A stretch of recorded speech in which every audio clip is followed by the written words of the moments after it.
Truly is a family's worst nightmare. In this case, 9-year-old Elizabeth Olten from Cole County has been missing since yesterday evening. She went missing last night around 6 p.m. on her way home from a friend's house just 4 blocks away. Oh my God.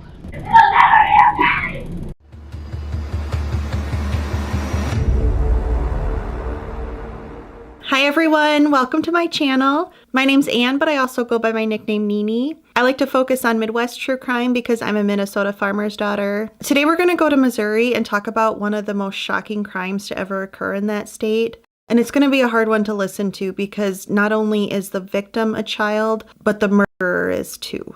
Elizabeth Olten was born on December 15, 1999 in Missouri to Patty Priest and Dale Olten Sr. She loved doing puzzles with her mom, baking cookies, and playing with Barbies. She was an animal lover and would play dress up with their pets. She loved music, particularly Hannah Montana and Taylor Swift. In 2009, Elizabeth was a 4th grader and lived with her mom and siblings in St. Martin's, Missouri. It's a small town of about 2,000 people and not far from Jefferson City. Her father was serving a prison sentence for drugs at this time. On the evening of October 21st, 2009, Elizabeth was at home with her mom and siblings. She was practicing for a school play while her mom made supper. Around 5 p.m. there was a knock on the door. It was a 6-year-old named Emma who lived a few houses down from them. She asked if Elizabeth could come out and play for a little bit. Patty at first said no because it was a school night and supper was going to be ready soon, but the girls jumped up and down and begged, so Patty gave in and said she could play for just 1 hour. She wanted Elizabeth home by 6 p.m. for supper. She then watched as the girls ran excitedly out the door.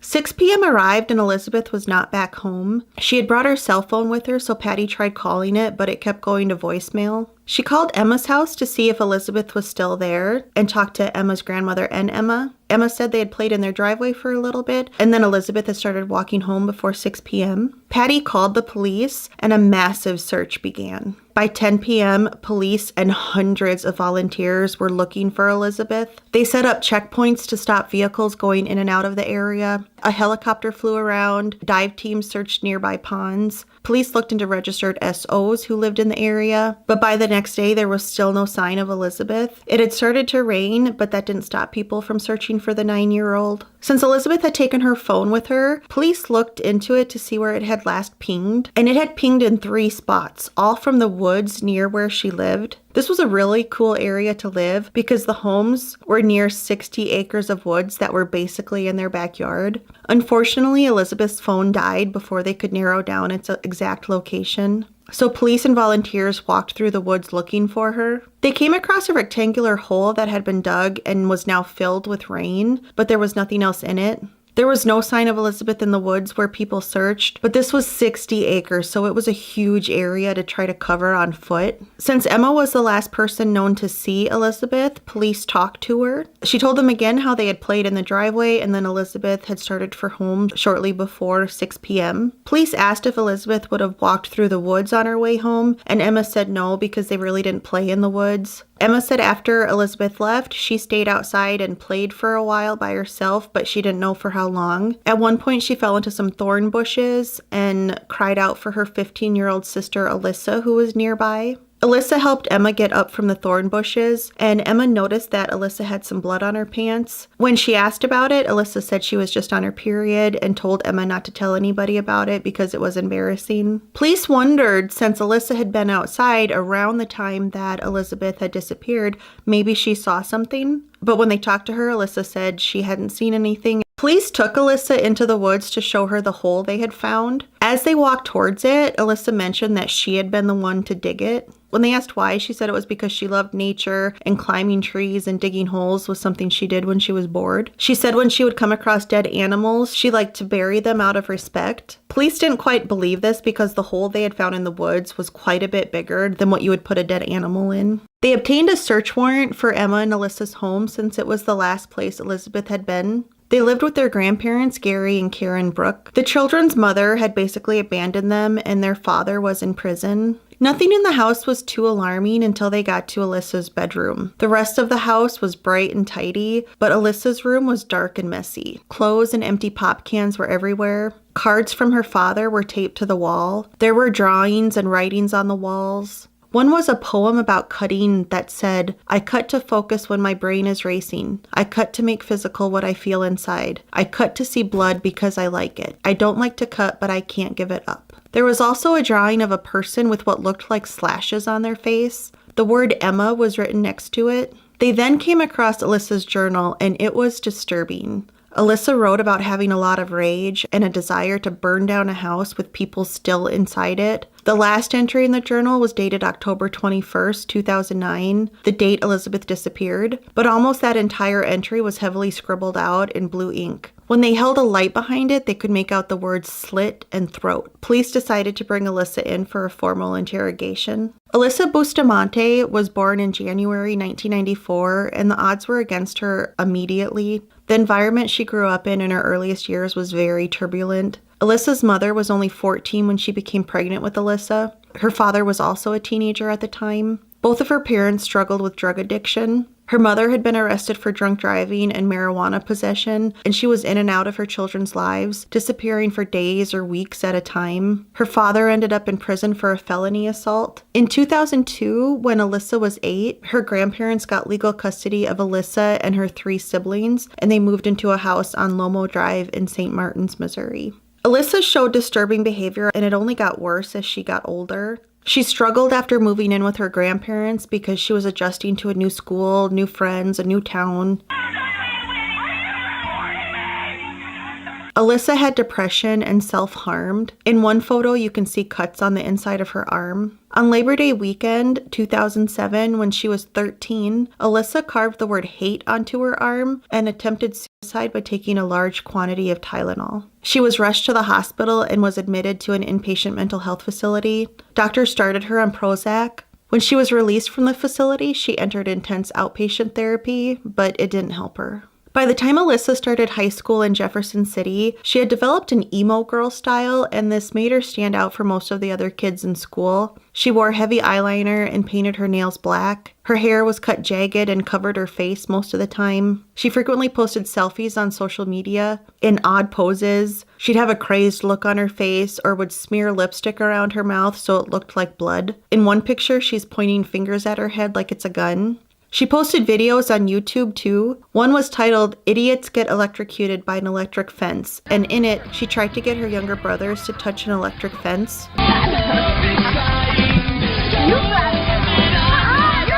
She put a caption in the video that said, "This is where it gets good. We get to see my brothers get hurt." And at the end said, "Hope you enjoyed seeing us get hurt." She often talked to her friends and boyfriend, wondering what it would be like to hurt or kill someone. Despite her disturbing behavior, Alyssa never got in trouble at school. The teachers considered her well-behaved and smart. She never got less than a B. In September 2009, one of Alyssa's mental health professionals did note that her depression, bad behavior, and suicidal ideations were getting worse. A lot of therapists and psychiatrists who worked with Alyssa noted that she didn't appear to be a threat to others, but was just a threat to herself. On Friday, October 23rd, 2009, police brought Alyssa and her grandmother in for a formal interrogation. The channel Explore With Us has a 2-hour video of the interrogation that I have linked below, and it is one of the most fascinating interrogations I have ever watched, mostly because Alyssa is just 15 years old. There's a bone-chilling moment when Alyssa's grandmother realizes the truth of what happened, and it's gut-wrenching to watch her reaction. In the interrogation room were Alyssa, her grandmother Karen, Detective David Rice, and Toby Meyer, who was a juvenile advocate since Alyssa was under 18. Detective Rice asked what Alyssa did on October 21st, and she said she went to school, which was a lie because Alyssa had skipped school that day. She said she came home, hung out in her room for a little bit, then went out and walked around the woods for a little bit, and on her way back home is when she noticed her sister had fallen in the thorn bush and was yelling for her. The family went to church, and when they got back, police and people were all over the neighborhood looking for Elizabeth. Alyssa didn't know Elizabeth very well, but said she was kind of girly and could be annoying. Tell me what you do know about her. Okay. She'd come over and swim. She's kind of girly. Like, Okay. not like naturistic, I guess you could say.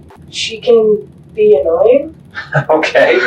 Detective Rice asked about her hobby of digging holes and said the one they found in the woods was almost a perfect rectangle of 3 feet by 5 feet, and he mentioned how it looked like it could hold a body like a grave. Alyssa said there was no reason for that shape. She dug all kinds of holes, small, big, circle, square, rectangle. Her grandmother verified that Alyssa often dug holes because she complained that she kept falling in them around the property. He brings up the search that they had done on their house, and Alyssa had already known that they had taken some bed sheets and a pillow. And Karen mentions, oh, they also took your journal. And this was the first Alyssa knew that the police had taken her journal. Detective Rice started an interrogation technique where he allowed long silences in their conversation, sometimes up to 70 seconds. That doesn't sound like a long time, but it is when you're sitting in an interrogation room. This technique sometimes works because humans tend to not like silences in conversations because they feel that they're awkward, so they try to fill those silences. So sometimes this gets people to talk in interrogation rooms, and even if they don't confess to anything, sometimes they might spill something that detectives can still work with.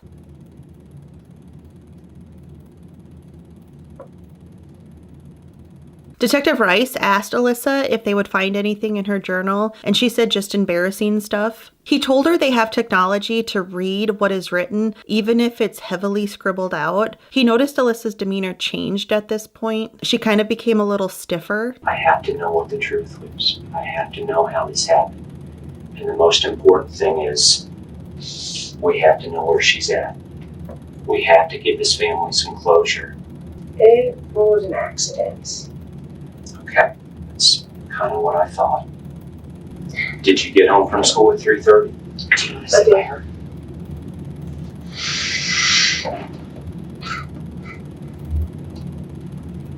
You got home at 3:30? Mm-hmm. And then what happened from there? I went in the forest. Like I said, we decided to go hang out.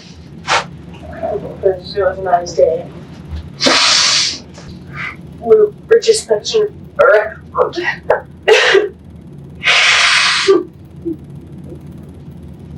And she fell. She died. I didn't know what to do. So I burned her body. He didn't believe Elizabeth had fallen and hit her head because the word slit and throat had been written in Alyssa's journal entry. He told Alyssa that when they found Elizabeth's body, an autopsy would tell them exactly how she died. Detective Rice then asks Alyssa if Elizabeth's throat was cut. This is when Karen loses it. I understand you said she fell, and that's why she died. However, they will know from the autopsy if she was shot, if she was hit in the head, if her throat was cut. How did she kill her? She died. How did she die? 9-year-old girls don't just die. We were messing around. Then she fell back and hit her head. Was her throat cut? Yeah. I couldn't believe.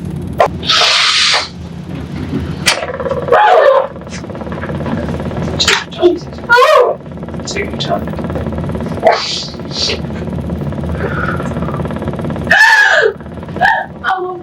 Karen is in complete anguish and leaves the room, but you can hear her screaming outside.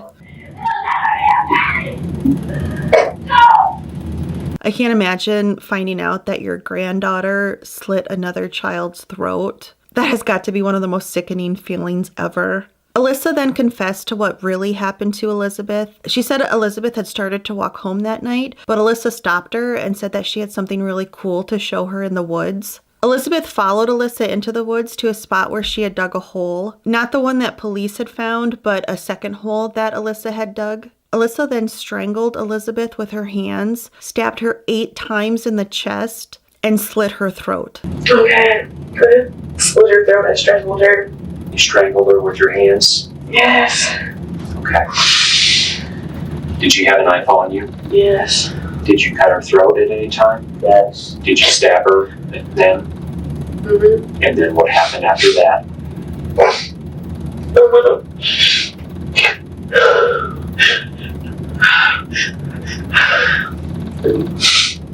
Bury your body. She put Elizabeth's body in the hole, covered it with dirt and leaves, and then went home. She put the knife in the kitchen sink, wrote in her diary, then went to church with her family. A forensics team worked on that last journal entry that had been scribbled out and were able to decipher what Alyssa had written underneath it. She had written, "I just fucking killed someone. I strangled them and slit their throat and stabbed them, and now they're dead. I don't know how to feel at the moment. It was amazing. As soon as you get over the, oh my God, I can't do this feeling, it's pretty enjoyable. I'm kind of nervous and shaky though right now. Okay, I gotta go to church now, LOL." Alyssa tried to claim that she had dug the hole after she had killed Elizabeth, but Detective Rice was like, that would be impossible because all you had was a knife with you. You didn't have a shovel with you. I had a knife. You didn't dig that hole with a knife. I think you dug the hole ahead of time. They knew you were going to kill her. And then you cut her throat. Is that what happened? Yes. She admitted she had dug the hole the Friday before Elizabeth's murder. This proved it was premeditated. Alyssa was charged with first-degree murder and armed criminal action since she used a knife to stab Elizabeth. She led police to the spot in the woods where the second hole was and where Elizabeth was buried just a few inches under the ground. When police asked Alyssa why she murdered Elizabeth, she said she just wanted to know what it felt like to kill someone. Elizabeth's funeral was on October 28, 2009. People released pink balloons with messages on them for Elizabeth, since pink was her favorite color. Alyssa was just 15 when she murdered Elizabeth, but due to the heinous nature of the crime, she was tried as an adult. Even though she confessed, she pled not guilty. Several mental health professionals evaluated Alyssa and diagnosed her with major depression, anxiety, PTSD from childhood trauma, bipolar disorder, borderline personality disorder, and noted she had early signs of bipolar disorder. Alyssa's use of Prozac was thought to maybe have contributed to her actions because a side effect of that medication can be aggression and violent behavior. Alyssa's dose had been increased just a couple weeks before Elizabeth's murder, so her defense was basically Prozac made me do it. A doctor, however, said that there was no medical evidence to support that Prozac can cause people to commit murder. A blow to the prosecution came when Alyssa's confession was ruled not admissible in court. This was because the juvenile advocacy officer, Toby Meyer, who had been in the room when Alyssa was interrogated, was only allowed to observe and be there for Alyssa's rights, but she asked what the court considered guilt-seeking questions. They said announcing herself to Alyssa as her advocate and then asking those kinds of questions made Alyssa think she could trust her. She was not allowed to ask questions since she was not law enforcement. Would she have easily been lured into a car? I mean, was she that kind of girl? I don't know anything about her. Would she have been like with a kitten? Because I am your advocate and I am here to protect you. I'm not going to ask them questions, but there's statements that you're making that don't make sense. It's evident that you're lying. And we treat people who can't be honest completely different than we treat people who can be honest. In January 2012, when Alyssa was 17, the day before her trial was going to start, she agreed to a plea deal. She pled guilty to second-degree murder and armed criminal action and sentenced to life in prison. The armed criminal action charge added 30 consecutive years to her sentence, so she wouldn't be eligible for parole until 2054, when she was 60. Elizabeth's family had begged the prosecution to give Alyssa the maximum sentence, so they were disappointed that she would have a chance at parole, and I don't blame them for feeling that way.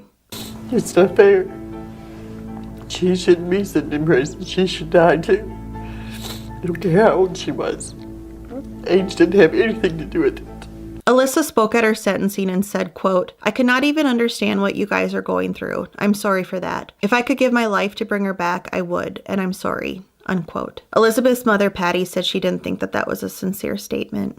She was being fed what to say to us from her attorney, so none of it was real. In 2014, Alyssa filed an appeal saying that she hadn't really understood the plea deal and had been pressured to make a quick decision. Her appeal was denied. In 2021, Missouri law changed in regards to juvenile criminals. The state created a law that required prisoners who committed crimes when they were under 18 to be eligible for parole after they had spent 15 years in prison. The only exception was if a prisoner was convicted of first-degree murder. Alyssa had pled guilty to second-degree murder, so this meant she would be eligible for parole in 2024. This was obviously upsetting to people. When Senator Mike Bernskoder, I don't know if I'm pronouncing that right, heard of this new law, he thought of Elizabeth and how her killer could be free soon, and this motivated him to push for the law to be modified to include exceptions for juveniles convicted of second-degree murder as well. Elizabeth's mother, Patty, signed a petition to keep Alyssa in prison. Elizabeth's father, Dale, begged for the bill to be passed so that his daughter's killer stayed in prison. Like I said, he had been in prison for drugs at the time of Elizabeth's murder, and he felt a lot of remorse that he hadn't been there to protect his daughter. I have her picture on my wall, okay? Every time I look up at it, I want to cry. I get mad, I get angry. Every night I tell her I love her, and I'm sorry I wasn't there to protect her. Every single night, I wish I was there to protect her. There's no justice there. People who don't know you may see you on camera and think, you know what, he's behind bars. Why should I feel sorry for this guy? Don't feel sorry for me. Feel sorry for my daughter. I mean, feel sorry for her siblings. Okay? Feel sorry for the world because they're missing out on a beautiful child. I have my guilt. Okay? I've done wrong. Okay? I wouldn't be here otherwise.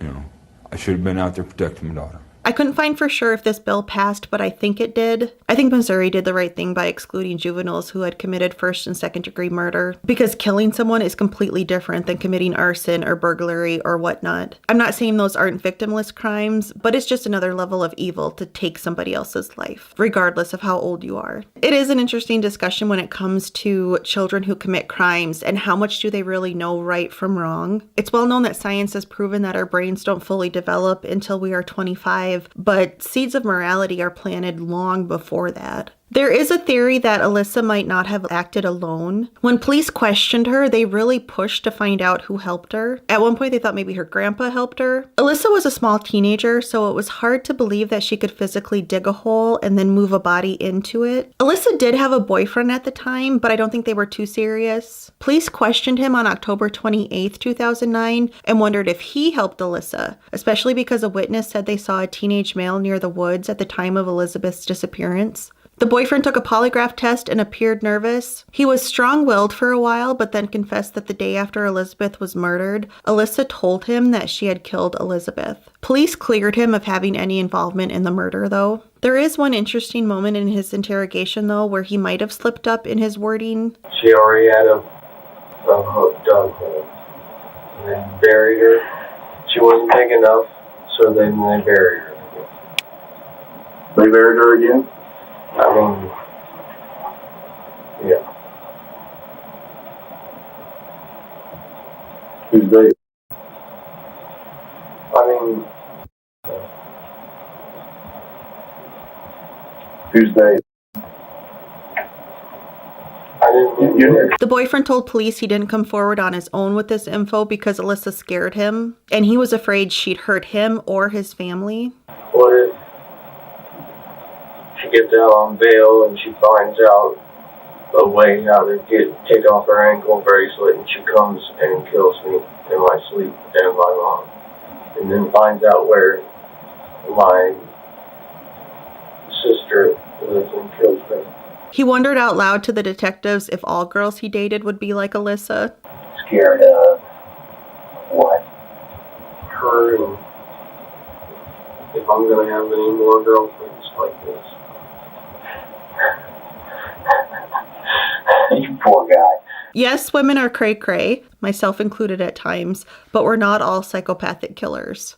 Today, Alyssa is in the Chillicothe Correctional Center. There are people out there who look at Alyssa like she is a celebrity. There are fan clubs dedicated to her, video tributes on YouTube. There's a free Alyssa Facebook page. I saw one comment where someone said Alyssa shouldn't be locked in a cage like an animal. She killed a 9-year-old for the fun of it. She is where she deserves to be. I do think Alyssa might be a sociopath or a psychopath. One common trait in those kinds of people are that they hurt animals. Alyssa told police she liked to dig the holes so she could bury dead animals she came across, but I wouldn't be surprised if she had actually been responsible for some of those animals' deaths. I don't know if Alyssa has the chance to be rehabilitated. She had intense therapy prior to the murder, and it didn't stop her from brutally murdering a 9-year-old. I'm not a psychiatrist in any form, so my thoughts when it comes to the psychology of this are not based on any kind of professional opinion, but I think Alyssa did struggle with a lot of negative emotions. She no doubt felt abandoned by her mother, who chose drugs over her children. How long have you lived with your grandparents? I've lived with him since I'm about 8. 8? Were you with your mom until then? Yes. Did she take care of you? Not really. You can tell she absolutely loved her father because she taped cards and letters from him on her walls, but she couldn't be with him since he was in prison. I think her outlet for all that emotional pain was to physically hurt herself. See your wrists. What happened there? I was through depression. You're better. Yes. And I tried to kill myself. I think when hurting herself didn't take the pain away, she turned to hurting others. Some think Alyssa killed Elizabeth because she was the only person available. Some think that Alyssa targeted Elizabeth because she was the complete opposite of Alyssa. Alyssa was dark and emo. Elizabeth loved the color pink. Alyssa even described Elizabeth as girly. When you compare pictures of the girls' bedrooms, Alyssa's is cluttered with trash and clothes, and there's dark writing on the walls. Elizabeth's room was bright and colorful and showed off her collection of Care Bears. Elizabeth was such a beautiful girl, and she seemed so sweet. I watched some interviews that her parents gave, and you can just see the anguish in their eyes. Grief is one of the worst feelings in the world, and grief over the loss of a child is probably the worst feeling. This was just such a senseless murder. Elizabeth never got to go to high school, become an adult, find her own path in life, all because somebody just wanted to see what it was like to kill somebody. That's all I have for this case. I'd love to hear your thoughts below. Thank you so much for watching. I'll see you next time.